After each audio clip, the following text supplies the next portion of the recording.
دیکھیے 3 پرابلمز ایسے ہیں انسانی تمدن کے جن کا کوئی حل انسان نہیں کر سکتا۔ سب سے پہلا مسئلہ اور سب سے پرانا مسئلہ، ابدی مسئلہ ہمیشہ سے ہے جب سے انسان ہے، عورت اور مرد کے حقوق و اختیارات میں کیا تقسیم ہونی چاہیے۔ آپ کو معلوم ہے افراط و تفریط، یا تو عورت کو ملکیت بنا دیا گیا، جیسے بھیڑ بکری جو ہے آپ کے کھوٹے سے باندھ رکھی ہے، ایسے ایک عورت بھی باندھی ہوئی ہے، وہ آپ کی ملکیت ہے، اس کے کوئی حقوق نہیں ہے، اس کا کوئی لیگل سٹیٹس نہیں ہے، اس کا کوئی تشخص نہیں، کوئی ہے ہی نہیں۔ یا وہ انتہا ہوگی اور یا وہ انتہا ہے جو آج آ گئی ہے، بالکل مرد کے شانہ بشانہ، ساری تخلیقی مصلحتوں کو چھوڑا، ساری جو بھی انسان کی جو انیٹومیکل جو بھی ڈفرنسز ہیں ان کو چھوڑا، جو سائیکولوجیکل فرق ہے ان کی تخلیق میں، اس کو بھی ایک جیسے برابر، نہیں، قطعاً نہیں۔ ان دونوں کے درمیان کیا توازن؟ یا وہ لونڈی بن گئی، بھیڑ بکری کی طرح کی ملکیت بن گئی، اس کا کوئی حق نہیں، اس کا کوئی لیگل سٹیٹس نہیں، اس کے والدین نے جہاں چاہا شادی کر دی، اس کی مرضی پوچھنے کا کوئی سوال ہی نہیں، جس کے چاہا حوالے کر دیا۔ وہ آج جو چل رہی ہے ونی کی رسم، وہ عورت کا کیا اختیار اس کے اندر ہے، اس بچیوں کا کیا اختیار ہے؟ وہ 1.5 سال کی ایک بچی بھی دے دی گئی ہے، انا للہ و انا الیہ راجعون، جو چاہے کریں۔ یہ تو ایک انتہا ہے۔ دوسری انتہا بالکل برابر، نتیجہ کیا نکلا ہے؟ بالکل برابر میں خاندانی نظام برباد ہو گیا، اس لیے کہ ایک ادارے کے 2 سربراہ برابر اختیار والے نہیں ہو سکتے۔ کسی محکمے کے 2 ڈائریکٹر ہو سکتے ہیں، کسی فرم کے مینیجنگ ڈائریکٹر 2 ہو سکتے ہیں، ڈائریکٹر 10 بنا لیں آپ، مینیجنگ ڈائریکٹر 1 ہوگا، کسی فرم کا چیئرمین 1 ہوگا، 2 نہیں ہو سکتا کسی بھی ادارے کی۔ اگر 2 بنا دیں گے فساد ہوگا، جھگڑا ہوگا، ان دونوں کے درمیان رسا کشی ہوگی۔ یہی تو ہمارا سب سے بڑا مسئلہ بنا ہوا ہے۔ پاکستان کا مسئلہ کیا ہے؟ ہم نے پارلیمانی نظام اختیار کیا ہوا ہے، انتہائی بیہودہ نظام، غیر منطقی نظام۔ آپ نے 2 بڑی بڑی سیٹس کریٹ کر دی، ایک ہیڈ آف دی اسٹیٹ ہے، ایک ہیڈ آف دی گورنمنٹ ہے۔ اب ان دونوں کے درمیان حقوق اور فرائض اور اختیارات کا کیا تقسیم ہوگی؟ ہو ہی نہیں سکتی۔ یا سارا کچھ صدر کے پاس جائے گا اور وزیر اعظم جو ہے وہ جونیجو کی مانند وزیر اعظم بن جائے گا، یا سارا کچھ وزیر اعظم کے ہاتھ میں ہوگا اور صدر جو ہے چودھری فضل الہی بن جائے گا، کہ جس کو وہاں ان کی دیواروں پر لکھا گیا تھا رہا کرو انہیں، چودھری فضل الہی کو رہا کرو، یہی ہوگا۔ تو ایک گھر کے 2 جو ہے 2 سربراہ نہیں ہو سکتے، خاندانی ادارہ تباہ ہو چکا ہے۔ اور جیسے کہ یہ آپ کو کہاوت ہے کہ جس بلی کی دم کٹ جائے وہ چاہتی ہے کہ تمام بلیوں کی دمیں کٹ جائیں۔ یورپ میں، امریکہ میں برباد ہو گیا خاندانی ادارہ، آج وہ تلے ہوئے ہیں کہ مشرق میں اور خاص طور پر مسلمان ممالک میں ابھی اگر کچھ انٹیکٹ ہے یہ خاندانی ادارہ، کچھ خاندانی اقدار ہیں جو برقرار ہیں، کچھ والدین کی عزت اور عظمت اور کچھ ان کا احترام اور ادب اور خدمت کا مادہ ہے جو برقرار ہے۔ چاہتے ہیں کہ ختم ہو جائے، تباہ و برباد ہو جائے۔ والدین بوڑھے ہو گئے تو پھینکو ان کو اولڈ ایج ہاؤسز کے اندر، اولڈ ہاؤسز میں، گھر میں کائے کو رکھنا ہے؟ نوجوان جوڑا ہے، اس کے خامخواہ ان کی خواہشات اور ان کے معمولات میں بیچ میں آڑے آنا۔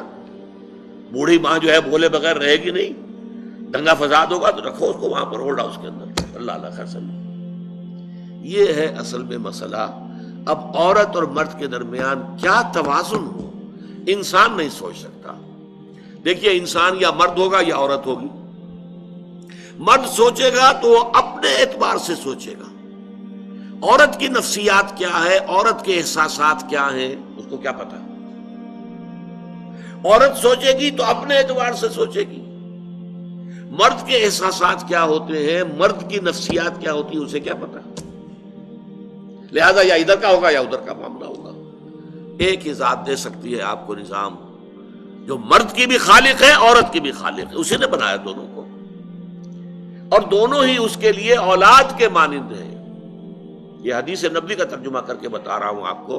حضور نے فرمایا الخلق عیال اللہ، یہ خلق جو ہے مخلوق ہے، یہ اللہ کے کنبے کے مانند ہے۔ تو مرد بھی اللہ کے اس کنبے میں شامل ہے، عورتیں بھی شامل ہے. اس نے نظام دیا، شادی بیاہ کے یہ قوانین ہونے چاہیے، طلاق وغیرہ کا یہ مسئلہ ہونا چاہیے. یہ سارا ضابطہ جو دیا ہے وہ اس لیے دیا ہے کہ یہ انسان اپنے ذہن سے نہیں سوچ سکتا. آج تباہی آ گئی ہے مغرب کے اندر، شادی کرنا ہی نہیں چاہتے. We are living together. شادی کریں گے تو نتیجہ پتہ ہے کیا نکلتا ہے؟ آپ نے اپنی بیوی کو طلاق دی، سب سے پہلے تو یہ کہ آدھی پوری آپ کی جو ملکیت ہے اس کا آدھا حصہ دے دیے اسے. نمبر 2، گھر اگر آپ کا اپنا ہے تو اس میں بیوی رہے گی، آپ نکل جائیے یہاں سے. کوئی مرد اس کو قبول کرنے کو تیار نہیں تو وہ شادی کرتا ہی نہیں. اور عورت کی ضرورت ہے، لہذا عورت بغیر شادی کیے بھی اس کے ساتھ رہتی ہے، بچے پیدا کرتی ہے. بٹ وداؤٹ میرج، جو بچے پیدا ہو رہے ہیں حرامی بچے. تو پچھلے سال صدر کلنٹن نے کیا کہا تھا؟ اس کا جو اپنا خطاب تھا نیو ایئرز ڈے کا، وہ خطاب کیا تھا؟ ان قریب ہماری قوم، امریکن قوم کی اکثریت حرام زادوں پر مشتمل ہوگی. یہ حرام زادہ ترجمہ کیا ہے میں نے، بورن وداؤٹ ویڈ لاک، شادی کے بندھن کے بغیر پیدا ہونے والے. انہیں کو ہم حرامی کہتے ہیں، حرام زادے کہتے ہیں. اور کس کو کہتے ہیں؟ اچھا، دوسرا مسئلہ، پہلا مسئلہ تو یہی ہے، پرانا بہت ہے، قدیم ہے. دوسرا مسئلہ، ایک ریاست ہے، ایک نظام ہے، اس کے کچھ اختیارات اور حقوق ہونے چاہیے. ایک عوام ہے، ان کے کچھ اختیارات ہونے چاہیے. عوام چاہیں گے زیادہ سے زیادہ آزادی ہمیں ملے، ریاست چاہے گی زیادہ سے زیادہ اختیار ہمارے ہاتھ میں ہو. اب جو کچھ ہو رہا ہے ترمیمات کے ضمن میں کیا ہو رہا ہے؟ ایک طرف جو ہے مشرف صاحب چاہتے ہیں زیادہ سے زیادہ اور طویل سے طویل میرا دور اقتدار ہو اور اختیارات جو ہے میرے ہاتھ میں آ جائے، گھنٹہ گھر بن جاؤں میں فیصلہ بات کروں. ساری کوشش ان کی ہے. اور یہ ARD وغیرہ کیا کر رہی ہے کہ نہیں، وہ حقوق عوام کے ہاتھ میں آنے چاہیے. اب اس میں بھی توازن کیا ہو؟ یا ٹوٹلیٹیرین سٹیٹ وجود میں آ جاتی ہے جو رشیا میں تھی، USSR میں تھی، عوام کے کوئی حقوق نہیں، no freedom of speech, no freedom of association. نہ تم اپنے خیالات کا اظہار کر سکتے ہو، نہ تم کو جماعت بنا سکتے ہو. یہ نظام تھا. کام کرو، ویجز لو، بس اللہ اللہ خیر صلی اللہ. حیوانوں کی طرح پر کہ صرف راتب دے دیا جائے گا، باقی تمہیں کوئی تمہاری ایکسپریشن، کوئی اپنے خیالات کا اظہار، کوئی فریڈم آف ایسوسیشن نہیں. امریکہ دوسری انتہا پر، مادر پدر آزاد. 2 مرد شادی کرنا چاہتے کر لیں، ایک مرد بیوی ہو جائے گا اور ایک مرد شوہر ہو جائے گا. لیگلی قانون کے نزدیک ریکگنائزڈ ہوگا. ایک آزادی کی وہ انتہا ہے.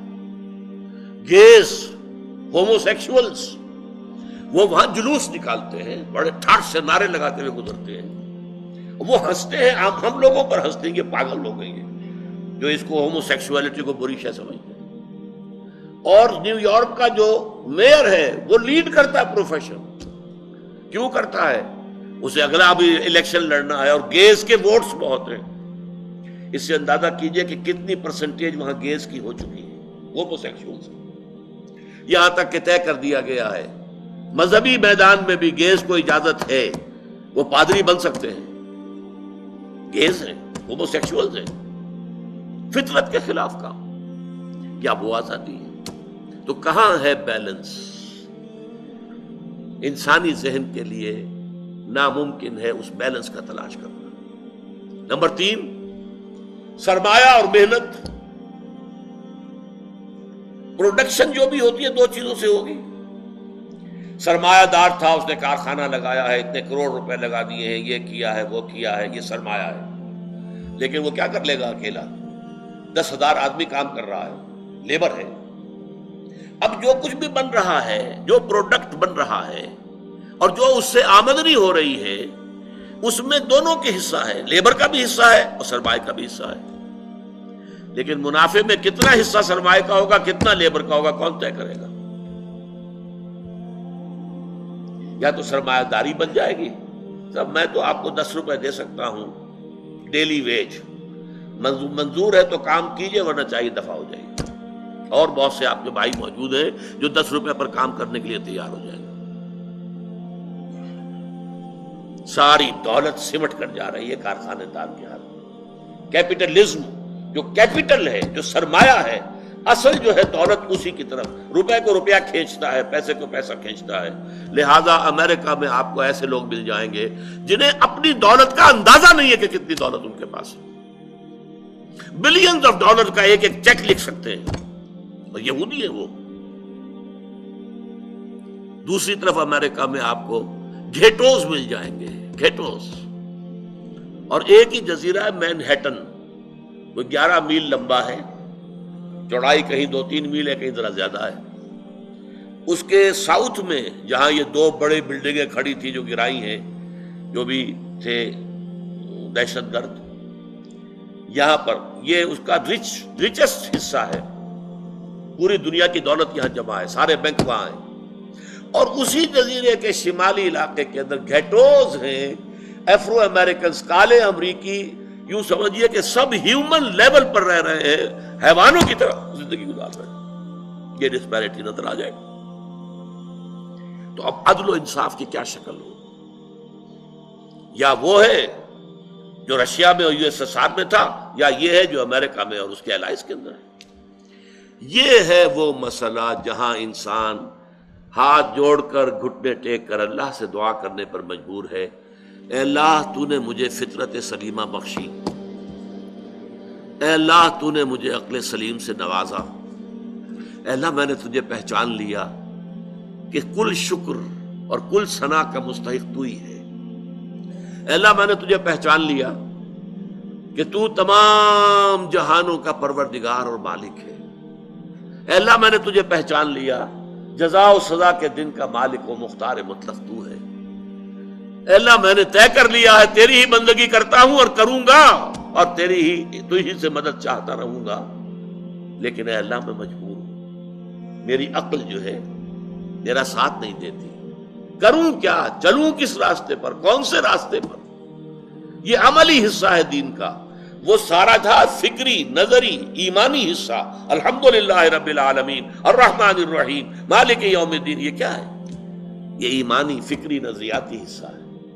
عملی حصہ کیا؟ اہدنا الصراط المستقیم، ہمیں سیدھے راستے کی ہدایت بخش، صراط الذین انعمت علیہم، راستہ ان کا جن پر تیرا انعام ہوا، تیرے پسندیدہ بندے جو ہوئے، غیر المغضوب علیہم، جو مغضوب علیہم نہیں ہوئے، ان پر تیرا غضب نہیں آیا، غصہ نہیں آیا، ولا الضالین، اور نہ ہی وہ سیدھے راستے سے بھٹکے۔ یہ ہے سورہ فاتحہ کا مقام۔ گویا کہ اصل میں یہاں پر قرآن مجید، اس کے اصل مخاطب کون ہے؟ وہ سلیم الفطرت لوگ، وہ سلیم العقل لوگ، جنہیں قرآن کہیں کہتا ہے الذین یعقلون، کہیں کہتا ہے الذین یفقہون، کہیں کہتا ہے اولو الالباب، ہوش مند لوگ۔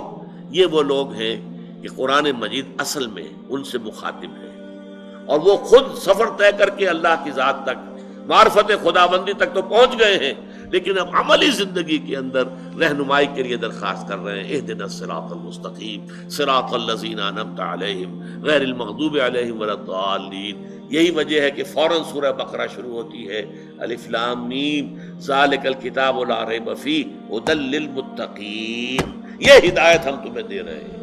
یہ قرآن جواب ہے اس دعا کا، اہدنا الصراط المستقیم صراط الذین انعمت علیہم غیر المغضوب علیہم ولا الضالین، آمین یا رب العالمین۔